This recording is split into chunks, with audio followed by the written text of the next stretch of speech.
Hello guys, welcome back to my channel. So guys, সেদিন গেছিলাম আমি আমার দিদির সাথে অ্যাজ আ মডেল হিসাবে।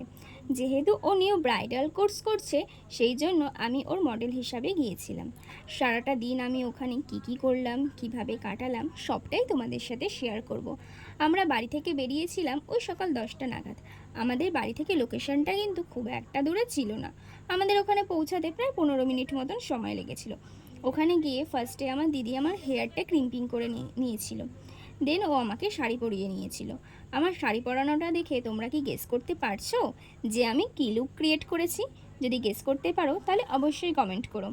দেখো, একটা জিনিস, ব্রাইডাল লুক তো আমার খুবই পছন্দ হয়, কিন্তু তোমাদের একটা কোশ্চেন হতে পারে যে আমি ব্রাইডাল না করে আমি কেন এরকম একটা লুক করলাম। আসলে আমার দিদির যিনি ম্যাম ছিলেন উনি বলেছিলেন যে প্রত্যেকে ডিফারেন্ট লুক করবে। আর যেহেতু ওখানে অলরেডি দুজন ব্রাইডাল লুক করে ফেলেছিল, তো সেই কারণে ও আমাকে এরকম একটা লুক করেছিল। আর যেহেতু আমি এর আগে এরকম একটা লুক কখনোই ক্রিয়েট করিনি, তো যেই কারণে আমার এই লুকটা বেশ ভালোই লেগেছিলো। তো দেখো, তোমাদের সাথে গল্প করতে করতে এখন আমার বেসটাও প্রায় রেডি হয়ে গেছে। তো কী প্রোডাক্ট ও ইউজ করেছে এখানে আমি যতটা পেরেছি তোমাদের সাথে শেয়ার করার চেষ্টা করেছি। তারপর ও আমার ফেসটা দেখো একটু কারেক্টারটা দিয়ে ব্লেন্ড করে নিয়েছিল। যেহেতু তোমরা আমার ফেসটা দেখলে বুঝতে পারবে যে আমার ফেসে না প্রচুর ছোট ছোট পিম্পলস আছে। মানে পিম্পলস আমার একটা সময় এত পরিমাণে আমার ফেসে পিম্পলস ছিল যে যেই কারণে তার একটু ছোটোখাটো দাগ ছোপ রয়েই গেছে। তো যাই হোক, দেখো, কারেক্টারটা দিয়ে ব্লেন্ড করার পর কনসিলারটা দিয়ে কিন্তু পুরো বেসটাই রেডি করেছিল। তো দেখো, বেসটা তো এখন রেডি হয়ে গেছে, এবার শুধু আই মেকআপটা করা বাকি। আই মেকআপটা আর দেখো লিপস্টিকটা পরানো বাকি। আর তোমরা একটা জিনিস নোটিস করবে, যতক্ষণ না পর্যন্ত লিপস্টিক পরানো হয় ততক্ষণ কিন্তু ফেসটা ঠিক ফোটে না। আর দেখো, এখন লিপস্টিকটাও পরিয়ে নিল। আর লিপস্টিকটা পরানোর পর ফেসটা দেখো কতটা সুন্দর লাগছে। তো দেখো, এখন সবাই সবার মডেলকে রেডি করাচ্ছিল।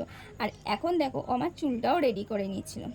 কারণ চুলটা দেখো সুন্দর একটা বান করে নিয়েছিল। আর দেখো, চুলেও একটা সুন্দর একটা জুঁই ফুল লাগিয়ে দিয়েছিল। তারপর দেখো, আমাকে টিপ পরিয়ে নিয়েছিল আর একটা সুন্দর নাকেরও পরিয়ে নিয়েছিল। তো এইবার তো তোমরা আশা করি বুঝতেই পারছো যে আমি কী লুক ক্রিয়েট করেছি। তো আমি করেছিলাম মারাঠি লুক। তো আমাকে কেমন লাগছে তোমরা অবশ্যই কিন্তু কমেন্ট করে জানিও। তো আমাকে আমার দিদি তো এত সুন্দর একটা লুক ক্রিয়েট করিয়ে দিয়েছে। তো ওর এতটাই বাড়ি যাওয়ার তাড়া ছিল যে আমাকে মেকআপ রিমুভ না করেই আমাকে এইভাবেই বাড়ি যেতে হলো। তো আমি তো এখন বাড়ি যাই, আমার সারাটা দিন এইভাবেই কাটলো।